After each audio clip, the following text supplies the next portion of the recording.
Ted's Diner. Yeah, you know how rumors are, Gladys, are usually true. And this one is for sure. Ted's Diner's closing. Yeah, he sold it to this French guy. He's gonna turn it into some kind of fancy shade Ted place, you know. That don't serve food. They serve hoity-toity cuisine. Oh, no, I hate French food. Mind you, I do love French garbage. I know this place is kind of the pits, I love pits. but it's our pits, right? I mean, how could Ted sell this place right out from under us? I bet the new guys won't spill burnt lard on the floor. Ah, the new guys won't even use lard. Oh, Maurice. You know, Ted, he's got a heart the size of a flea's little toe. To him, all that counts is business. We have to do something. We can't let Ted's Diner disappear. If Ted's Diner disappears, what happens to our show?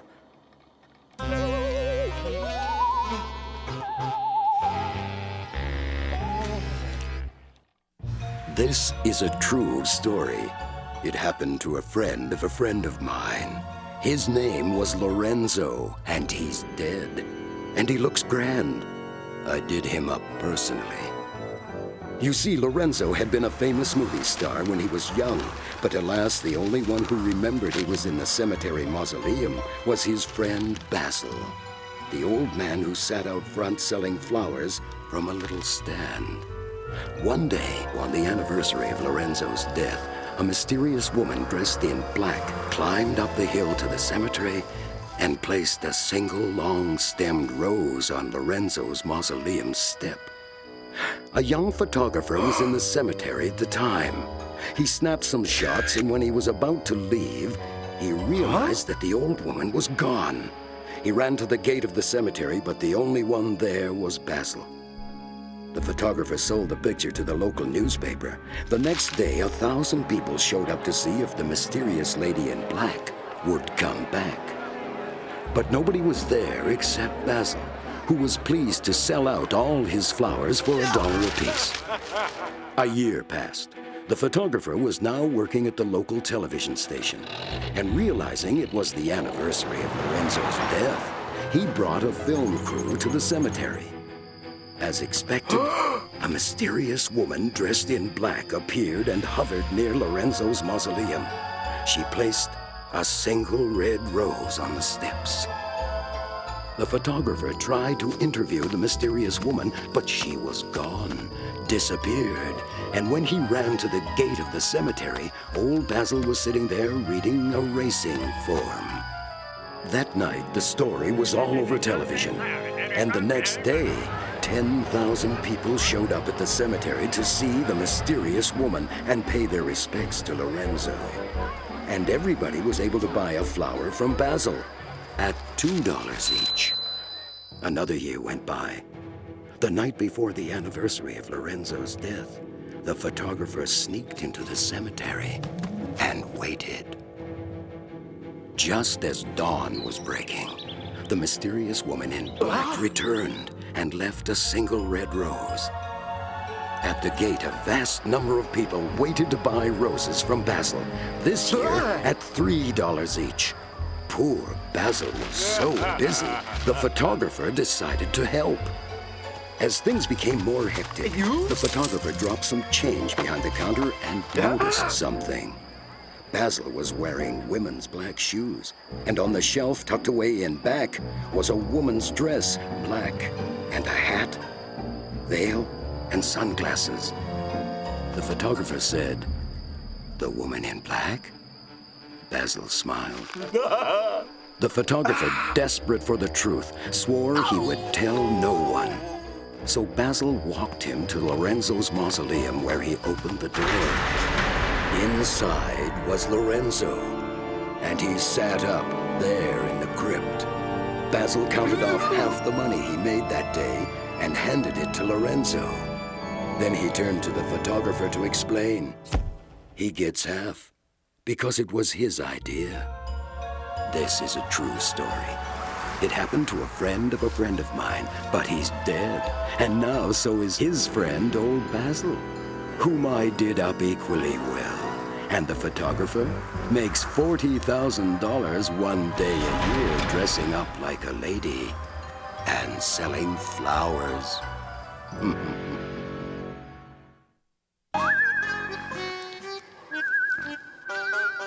Are you sure you want to go out there? We will put the carte de vin ici. If this Pierre guy sees the place has got roaches, it might squelch the deal. Oh, be careful out there, old buddy. Oh, Maurice, he's a new guy. How much trouble can he be? A cockroach. Yeah. We will get in the exterminator, put up the taunt, and kill every living thing in this place. Oh, Larry, you have to think of something. Yeah, I know. Roll the next story. This is a true story. It happened to a friend of mine, Ernie. I remember when Ernie came into the arcade, asked to speak to the owner. Well, nobody would want to speak to Big Tony without wearing a gas mask. But Ernie needed a job real bad, see? Someone told Ernie that Big Tony had put an ad in the paper looking for a guy to work the change booth. Somebody had to tell Ernie, since Ernie couldn't read or write, which is why he didn't get the job. But Big Tony felt sorry for the little guy, so he gave Ernie one of those dumb prizes you win, big furry thing. Ernie took this big furry thing outside and all depressed, when this limo pulled up and a rich guy got out. Seems he forgot to get his kid a birthday present, so he gave Ernie $100 for the furry toy. Well, Ernie figured some people would buy real weird things. So when he saw this guy throwing a broken table into a dumpster, Ernie gave the guy $100 for the table. Just then, this old guy steps out of an antique store and yells, "That's exactly what I've been looking for!" Turns out the table belonged to one of those French Louis Kings. And the old guy gave Ernie $1,000 for it. Ernie knew he was on the street when he saw a wreck of a heap of a pile of rust that was once a car. It had a for sale sign in the windshield, and Ernie paid $1,000 for this old rusty. Well, along came this scraggly, scrawny mutt to do his thing right in the car's rear bumper. Seemed the dog had no owner. So Ernie took him home, washed him up, and he brushed him out, and the mutt looked grand enough to enter the dog show and to win first prize, and $10,000. For some smart people, 10,000 would be a good quitting number. But Ernie took the 10,000 and bought a pickup truck. Then he took a ride and picked up a hitchhiker, a seedy old bearded man who didn't smell too good. But Ernie had a big heart. 2 days later, the old guy keeled over. He happened to be a billionaire, and he left Ernie $3 million. Enough to get through life in high style. But not Ernie. He bought himself an airplane. Not the most luxurious plane in the world, but it could fly with passengers to Acapulco and Nassau and all kinds of sunny places, just when North America was hit with the coldest cold spell in decades. Ernie had to buy more planes, then a few cruise ships, and the island with all the hotels on it, then a few amusement rides for kids, and eventually, Ernie land. With all that money coming in, there's only one thing for Ernie to do: make movies. Ernie made blockbuster mega hits like Explosion 2, Explosion 3, and the classic Dinosaur Park. Ernie bought a TV network, newspapers, and a hockey team he called the Mighty Ernies.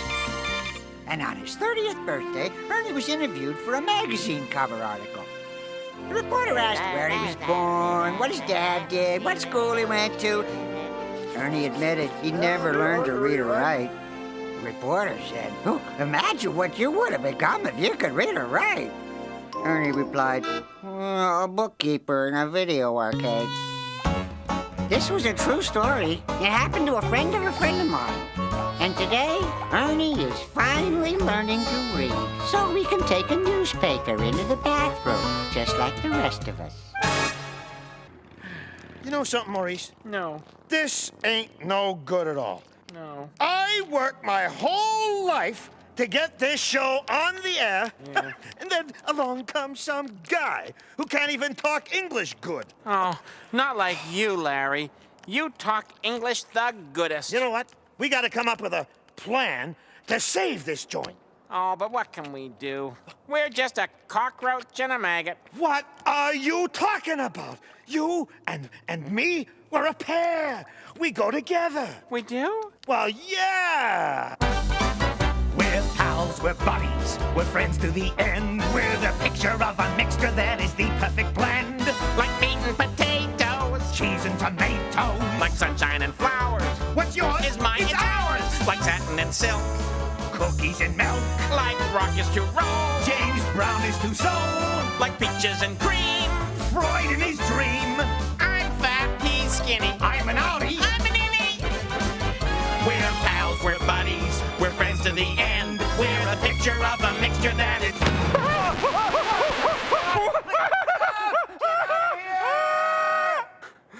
Oh, okay, that's it. That's it. I am out of here. Hey, Maurice, where are you going? This place is too dangerous. Wow, you can't give up. Oh, I can. I did. Wait, come here. I got a plan. Yeah, and, you are the key. I'm the... What key? Our future is in your hands. Well, maybe not in your hands exactly, but another part of your body. I don't have that many parts. Exactly. Stay tuned. This is a true story. It happened to a friend of mine. Dave works the graveyard shift. See, Dave's what you call a psychic investigator. And Dave's one of the good ones. That's why he was called to that place on Bonnie Meadow Road. The family had ghosts, and they had 'em bad. Their nice little suburban backsplit suddenly had a little life of its own. It started innocently enough, with the TV flicking on and off by itself. No big deal. Bad wiring. But then there were the ringing doorbells in the middle of the night, but nobody there. And then the oven door flying open and firing the roast chicken across the kitchen. And then the voice on the phone. The voice that kept telling Bob and Alice and their teenage son Richie that they could never leave the house alive. They hadn't slept in weeks. The noises and voices had ruined their lives, ruined their health, and were ruining the house's value at just about the time they decided to put their place up for sale. Nobody was really interested in a place with walk-in closets, central air, and wall-to-wall ghosts. Dave went to work. He would spend the night alone in the house. For Dave, step 1, ascertain the house is empty. Step 2, check the fridge for leftovers. Dave sat down to a great meal of leg of lamb, potato salad, cold pizza, and beer. Step 3, nap time. Steps 4 through 10, wait until it got dark. About 9 o'clock, Dave hooked up his plasmometer and took readings throughout the house. Negative. No recordable ghostal presence. Dave did a standard wall check.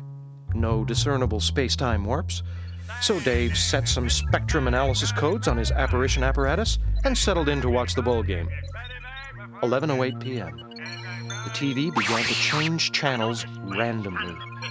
He saw nothing unusual except that the Cubs had actually won a game. 2:03 a.m. Dave is awakened by the doorbell. He opened the front door and found nothing there. This happened every 5 minutes for an hour.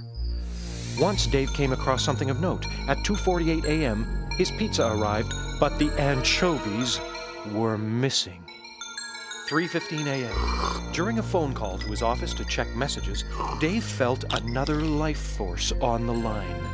The disembodied voice yelled into the phone, "Dave, get the heck out of my house."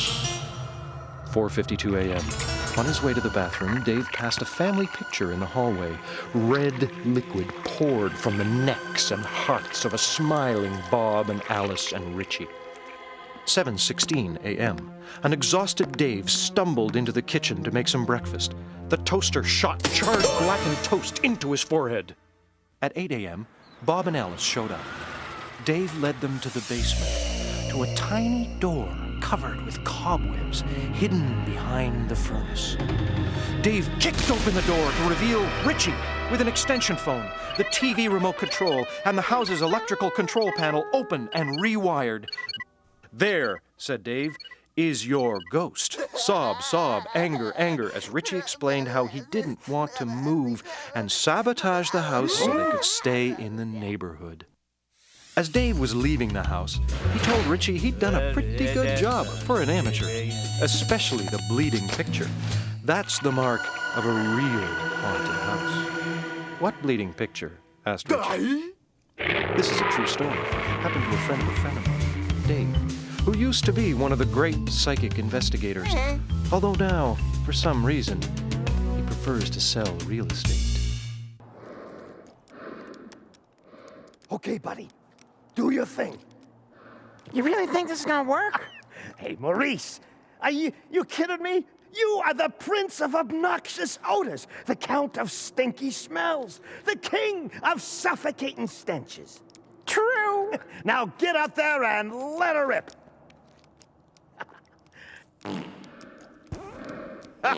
A direct hit. What? Go, is Maurice, that go. odor? Oh, yeah. It just wafts up from time to time. Waft him. I will never get rid of this. Ah, we never could. That is it. Tell your Ted that the deal is off. You did it, Maurice. The deal's We're off. staying. We're back in business. Hey, guys, here's another freaky story coming at you, and they're gonna keep on coming. Oh, yeah. This here's a true story. It happened to a friend of mine who got tangled up with one of them big city insurance companies. This fella from the insurance company was always looking through the claims to see if anyone was trying to pull something.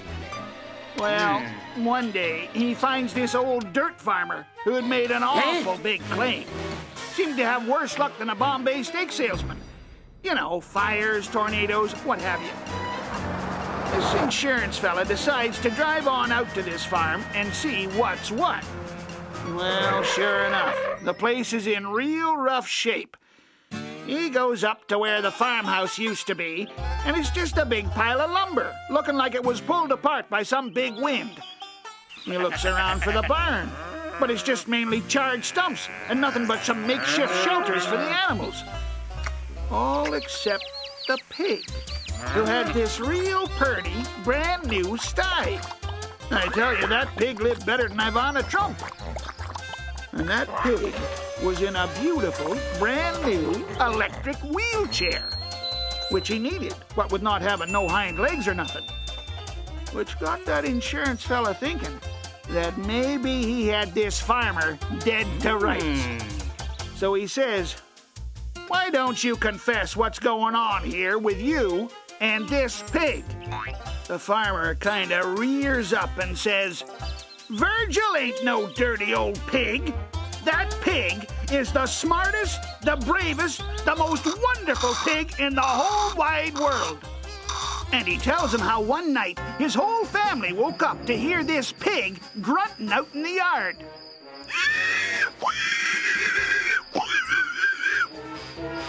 Grunting that woke the whole house up. Next thing he knows, there's this banging at the back door, like some giant mutant woodpecker. Of course, it brought the whole household downstairs just as that pig kicked the door in. So this farmer grabs his shotgun and is about to make some instant bacon when he notices there's a twister coming right for the house. The farmer got his family down to the storm cellar just before that twister came and leveled the house. Well, this insurance man is studying this farmer's face. He sure don't seem to be lying, but he still wants to know about that suspicious barn fire.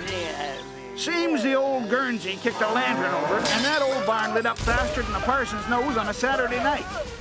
There was no way that farmer could have got all the animals to safety by himself. But that pig pitched in and got all the animals out of there. Then just when they thought all the animals were safe, they hear this of baby chicks from inside the inferno. Without a thought for saving his own chops, this pig grabs hold of a burning rope, hoists himself up to that blazing hayloft, gathers up those chicks in his arms, and dives straight into the water tuck. A perfect double gainer. Except for the tuck, which wasn't great on account of him having pig legs. At least at the time he did. And the farmer explained he spent the insurance money on the wheelchair because he owed his life and the lives of all his animals to that pig. But there's just one more thing bothering the insurance man. How come that old pig don't have no hind legs?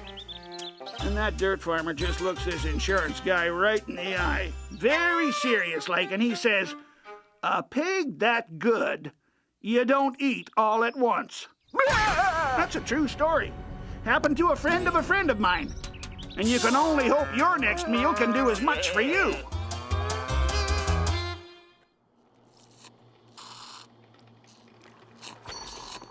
Hi there, come on in. We're open for business.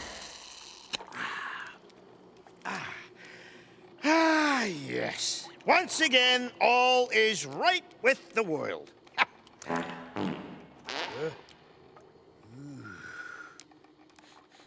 Oh, man. Maurice. Hey, everything has its price.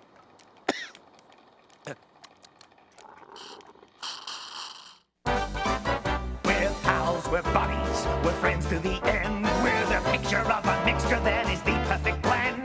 Like meat and potatoes, Cheese and tomatoes. like sunshine and flowers. What's yours? Is mine, it's ours. Like satin and silk, Cookies and milk. like rock is to roll. James Brown is to soul. Like peaches and cream. Freud in his dream. I'm fat, he's skinny. I'm an outie. I'm an innie.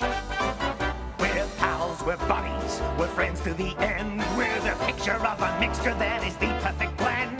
Like meat and potatoes, Cheese and tomatoes. like sunshine and flowers. What's yours? Is mine, it's ours. Like satin and silk, Cookies and milk. like rock is to roll. James Brown is to soul. Like peaches and cream. Freud in his dream. I'm fat, he's skinny. I'm an outie. I'm an innie. We're pals, we're buddies.